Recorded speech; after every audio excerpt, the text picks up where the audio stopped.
For them, it's a business. Participé en un secuestro. Porque colaboramos en un secuestro. Whatever they can do to make money. And they'll cut somebody's ear.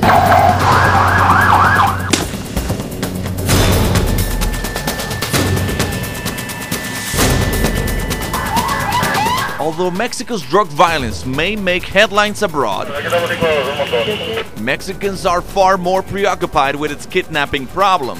You are taken away from your freedom and tortured and hurt. Unofficial estimates of kidnapping levels go up to 5,000 per year countrywide. The actual kidnapping tally is probably far higher because most incidents go unreported to police. The ransom is paid and the victim is set free, because the popular belief is that authorities may be involved in the crime or are unable to resolve the situation. Kidnappings for money or ransom. The narco kidnappings, the kidnappings express, the kidnappings for revenge. Kidnapping Express is the quick snatch and grab kidnapping that leaves your bank accounts and your pockets empty. Many Mexicans and foreigners are targeted when taking an unauthorized or pirate taxi cab on the street. Once you're inside the vehicle, you can be taken anywhere and no one knows where you are. Criminals will kidnap you for as little as $500. Or you had kidnappers like the ones that kidnapped Vicente Fernandez Jr., that they cut off 2 of his fingers. Kidnappings for ransom are the most dangerous and are more likely to end up in tragic circumstances. They put a gun in the head, they cut your finger. Le ponen una pistola en la cabeza. In January of 2009, this young man, along with 189 immigrants, were rescued by Mexican army soldiers in Reynosa. El mero jefe le agarró la pistola y le pegó un tiro al... This kidnapping victim tells Action 4 News he saw a kidnapper shoot and kill a man. The body was placed in trash bags and thrown away. The ransom was never collected. The bad news is that kidnappings in Mexico are on the rise, and in some cases, Americans are allegedly involved in this violent crime. In July of 2008, 2 Rio Grande Valley residents are arrested by Tamaulipas State Police for their alleged involvement in the abduction of a businessman. They were demanding a $150,000 ransom. He says they made arrangements and delivered the money with an undercover officer.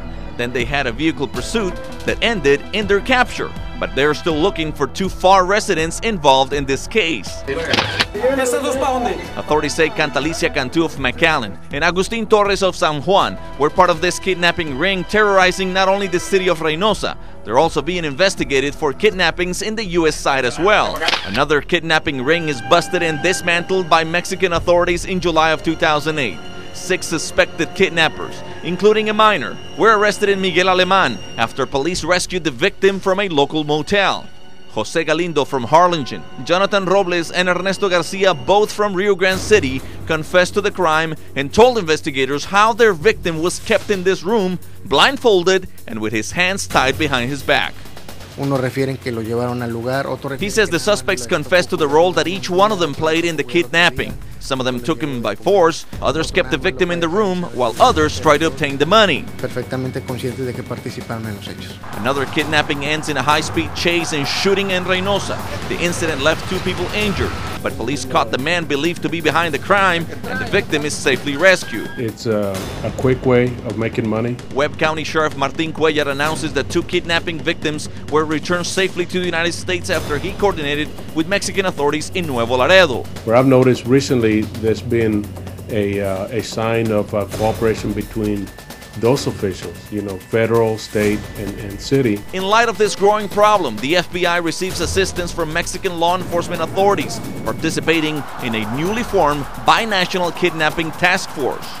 Authorities have been aggressively pursuing leads on both sides of the border in an effort to effect the safe return of kidnapping victims. Victor Castillo, Action 4 News.